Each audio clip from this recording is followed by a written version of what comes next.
Bonsoir à tous. On va parler d'un lover, d'un grand lover français qui va bientôt se marier.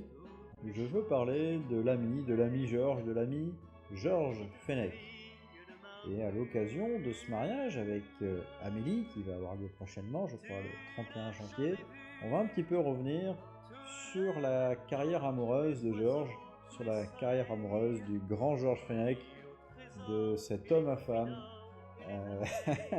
absolument fabuleux qu'est Georges Fenech. Alors Georges, c'est vraiment un lover. Georges, c'est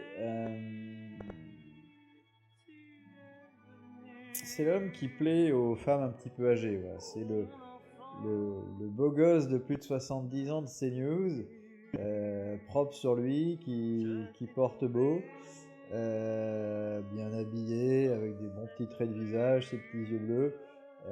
Il est rassurant, il parle doucement, il parle gentiment.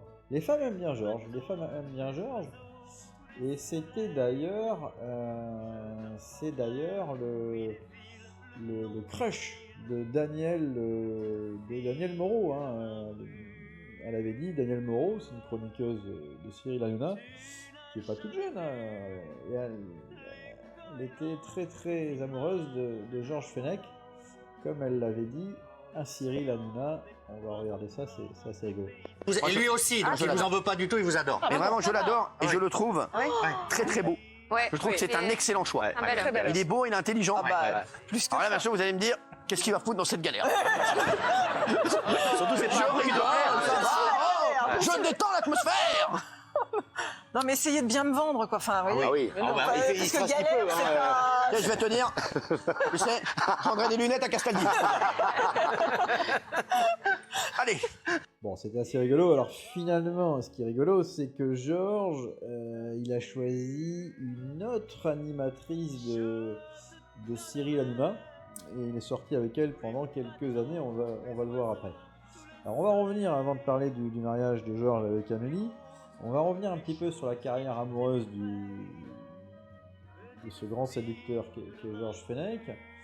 Et un petit peu au-delà de l'amusement, on va voir un petit peu sa stratégie amoureuse, parce que Georges, c'est pas que le gars qui cherche des aventures, etc. C'est ça qui est assez intéressant, et c'est plus ça que je veux mettre en avant. C'est le fait qu'il ne conçoit pas, Georges, la vie sans être avec une femme. Il est un petit peu comme un jeune homme, comme un adolescent. C'est un petit peu rigolo. C'est un côté quand même assez ridicule, son histoire de mariage, on va y venir. Mais ça dénote beaucoup de choses. Sa vie montre que Georges, c'est quelqu'un qui recherche l'amour, quel que soit l'âge, et qui aime faire partager son amour. Voilà, il a eu des relations, souvent médiatisées, avec des femmes, souvent plus jeunes, et il est dans l'emballement, un peu comme un adolescent, etc. Donc c'est assez intéressant à noter, et c'est ce dont je veux parler aujourd'hui.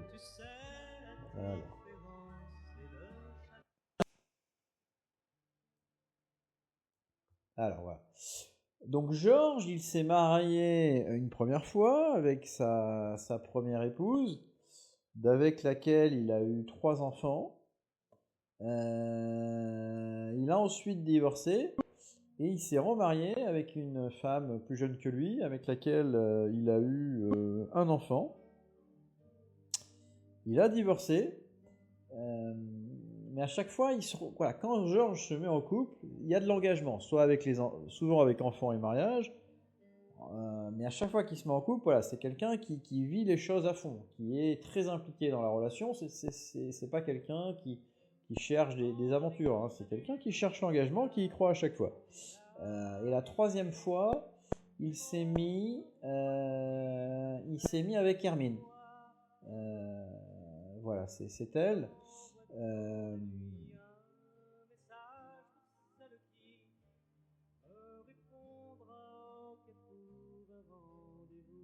Voilà, Hermine de Clermont-Tonnerre. J'avais peur de d'écorcher un petit peu son nom.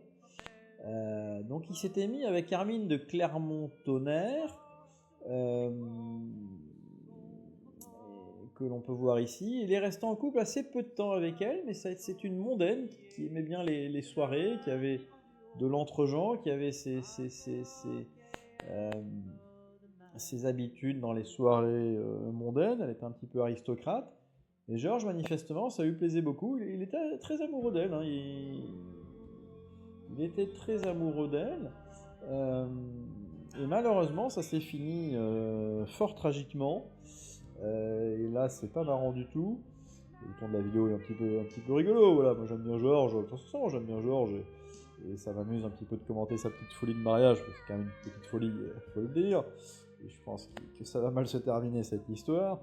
Mais on l'aime bien, Georges. On l'aime bien. Et avec Hermine, ça c'était plutôt. Ça partait bien en fait. Mais elle est décédée malheureusement dans un accident de moto. Et ça, c'est pas marrant du tout. Elle est morte dans un accident de moto. Alors Georges, il a raconté l'histoire. J'espère ne pas trop me tromper dans ce que j'ai retenu. Elle est décédée dans un accident de moto. Elle aimait bien la moto, Hermine. C'était un peu une femme d'action, une femme forte, c'était une femme autonome. Mais il aime bien les femmes comme ça, Georges, parce que la petite Amélie là, avec qui il est aujourd'hui, et celle qu'il a eue entre les deux, c'est-à-dire Séverine Troublant, c'est des femmes autonomes. Georges aime bien la femme autonome. Alors, Hermine est décédée dans un accident de moto. Ils étaient, je crois, à un repas ensemble d'ailleurs. Et elle a vu une moto dans le garage, etc. Et comme elle aimait bien la moto, elle a décidé d'aller faire un tour en moto. Et ne la voyant pas arriver, ils se sont doutés qu'il y avait un problème. Ils sont partis sur la route et là ils l'ont vu, il y avait eu un accident. Et malheureusement, elle est décédée. On n'a pas vraiment su comment. Est-ce qu'elle a eu un malaise? Est-ce qu'elle avait peut-être un peu trop bu? Voilà, sans dire qu'elle est alcoolique, hein, mais c'est possible. Elle est pas toute jeune non plus. Peut-être un peu trop d'alcool, peut-être un malaise, peut-être une défaillance mécanique de la moto. On n'a pas su en fait. Et Georges, il a été naturellement, hein, et ça se comprend, il a été très triste de cette disparition. Je crois qu'il a fait un livre sur elle pour lui rendre un petit peu hommage et narrer la nature de sa relation. Alors ensuite, il est passé avec Séverine Troublant, avec laquelle il est sorti ces 4 dernières années, donc de 2021 à 2025, grosso modo. Alors, elle est beaucoup plus jeune que lui, hein, elle a 20 ans de moins que lui, même un petit peu plus. Elle est plutôt pas mal, hein, voilà. Enfin, toi, quand t'as 70 ans, que t'es avec une femme comme ça, t'étais quand même plutôt content. Je pense qu'il était très amoureux, le Georges. Il y a de quoi, hein, t'étais fier, t'as une jolie femme comme ça, t'es content. Il était très amoureux de Séverine Troublant, qui est assez troublante, c'est pas pour faire un mauvais jeu de mots, mais c'est je pense qu'elle est sortie avec Georges, qu'elle a utilisé Georges, hein, pour être très sincère, elle a beaucoup utilisé, elle voulait être connue, donc elle a participé à des émissions de télé-réalité, etc. Son but c'était d'être connue. Et effectivement, quand tu te mets avec Georges Fenech, bon, ben ça te donne une exposition médiatique qu'elle n'avait pas. Ça lui permet d'avoir une crédibilité. Georges Fenech, c'est pas n'importe qui. C'était quand même, il a été député, magistrat, maintenant il est avocat, c'est un chroniqueur sur CNews. Enfin, voilà, c'est quand même quelqu'un qui a une forte notoriété et qui a un réseau qui lui a permis certainement de bénéficier d'un réseau d'entrée qu'elle n'avait pas et lui a donné une stature. Alors c'est un personnage assez troublant, hein, cette Séverine. Elle est plus ou moins médium, enfin c'est quelqu'un qui n'a pas l'air très fiable, hein, pour dire les choses clairement, et qui a certainement utilisé Georges, et c'est elle qui a mis fin à la relation.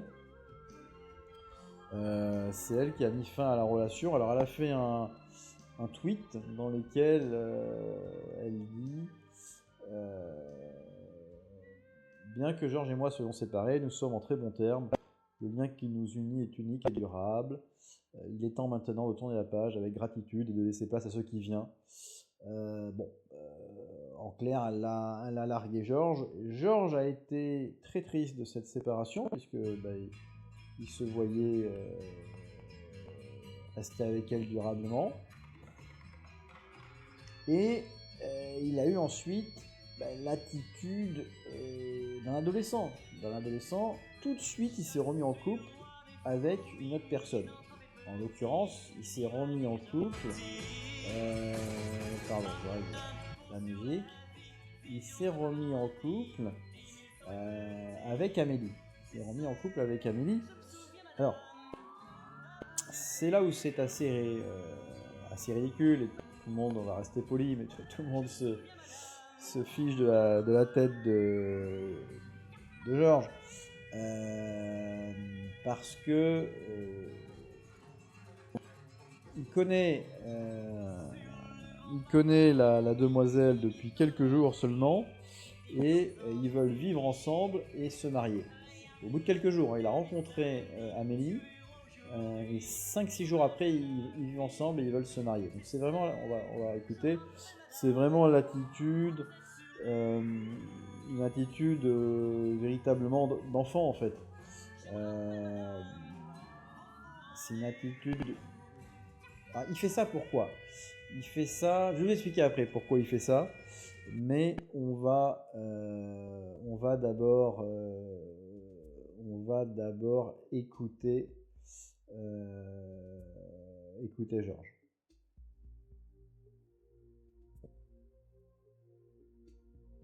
Allez, c'est parti. Ça peut paraître un peu insensé, au bout de 8 jours, se rencontrer et tout à coup se marier, c'est ça qui a interpellé, si vous voulez. T'as déjà eu un coup de foudre comme ça? C'est ça qui a interpellé, il est marrant.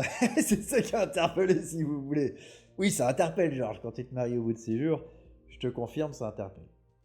Aussi brutal, non. Non. Ça a été très vite, un vrai tourbillon, et on a l'impression de vivre comme dans un rêve, quoi. Toi, t'es habitué à la médiatisation, t'as etc. l'impression de vivre comme dans un rêve, mais le problème, c'est que c'est la réalité. Alors, bon, c'est un peu plus compliqué, disons, mais au fond, moi, je trouve qu'elle se comporte très bien, avec beaucoup de dignité. On l'a vu quand Pascal l'a interviewée. Ça la stresse? Parce que c'est quand même hallucinant. Il se marie, il vient l'annoncer sur les plateaux de télé, sur CNews, Europe 1, enfin des trucs qui n'ont rien à voir avec les potins.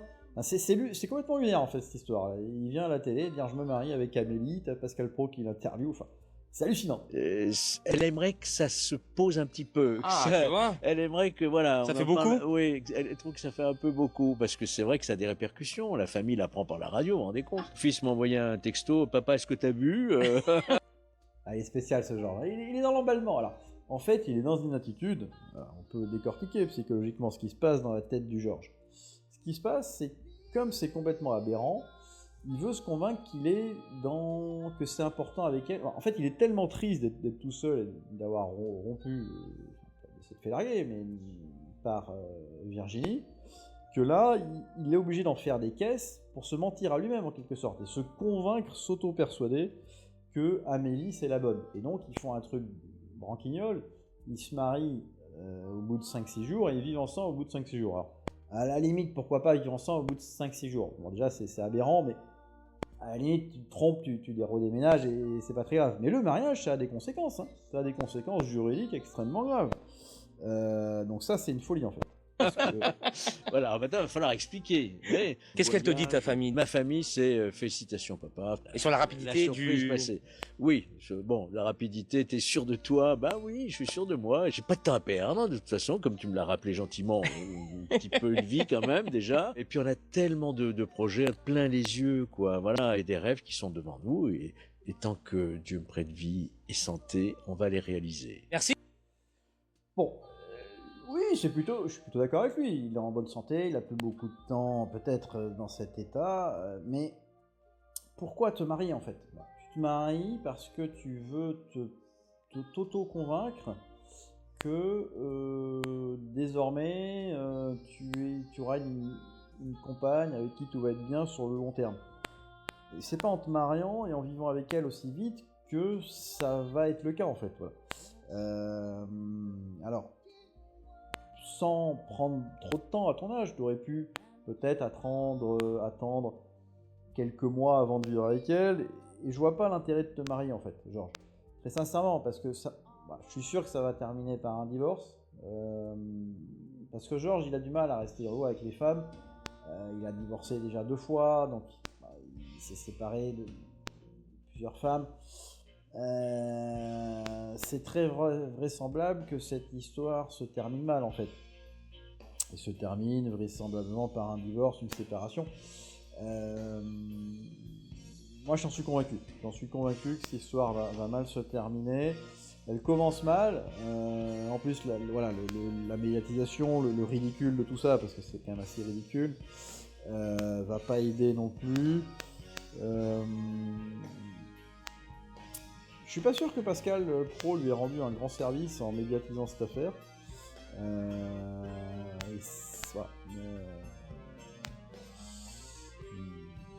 Mais bon, on verra.